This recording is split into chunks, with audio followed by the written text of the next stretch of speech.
আমি তাকে ফোন করে জিজ্ঞেস করলাম, ভাই ওই কথা বলছিলেন স্মরণ আছে? আমার কানে কিন্তু এখনো আপনার কথাটি বাজে।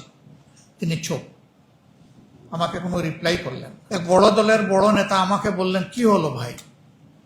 আমি আপনি বলেন। This is miracle. এখানে কোনো রাজনৈতিক দলের কোনো কৃতিত্ব নাই। আমি বললাম যথার্থ। তাইলে কৃতিত্বটা কার? বললেন আল্লাহ তাআলার। কিন্তু আমি পরে দেখি যে তারাই বলতে শুরু করলেন অমুক হলো এই আন্দোলনের মাস্টারমাইন্ড। আমি অবাক।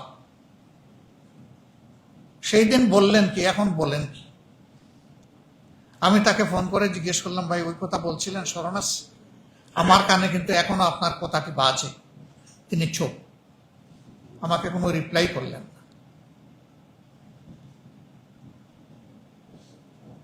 এই দিনগুলাতে আনাস তার মাকে বাবাকে চিঠি লিখেছে, ফাইয়াজ তার মাকে মেসেজ দিয়েছে, ওই জাবির ইব্রাহিম তার মাকে বলেছে, মা আমার মাথায় একটা হেলমেট পরে দাও, আমি আন্দোলনে যাব। এরকম ছোট ছোট বাচ্চা, অবুঝ বাচ্চা, তারা মাকে বলেছে আমি স্বার্থপরের মতো ঘরে বসে থাকতে পারি না। জাতির আজাদের জন্য আমার বড় ভাইয়েরা, সহপাঠীরা, এমনকি অনুজরা যেখানে রাস্তায় নেমে গিয়েছে, আমি স্বার্থপর হয়ে, কাপুরুষ হয়ে, তোমার ওই সন্তান হয়ে আমি বাঁচতে চাই না। উত্তরার রাস্তায় দেখেছেন আপনারা, এখনো রিলটা বাসে। ছোট্ট একটা ছেলে, ধারণা করে 6-7 বছর বয়স, তাকে সবাই গিয়ে বলতেছে তুমি চলে যাও। কেন চলে যাবো? যে তুমি কেন এখানে থাকবো? যে আমি আন্দোলন করতে আসছি। তুমি আন্দোলন করতে আসছো, যদি গুলি এসে তোমাকে শেষ করে দেয়, আমি শহীদ হয়ে যাব। তোমার মা বাপ কাঁদবে না? না, আমি আমার মা বাপকে বলে এসেছি আমি মারা গেলে দুঃখ রেখো না, আমাকে ক্ষমা করে দিও। এই 6-7 বছরের শিশু।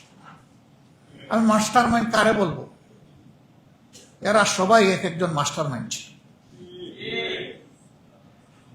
এই জন্য এই আন্দোলনের কোনো একক মাস্টার মাইন্ড নাই।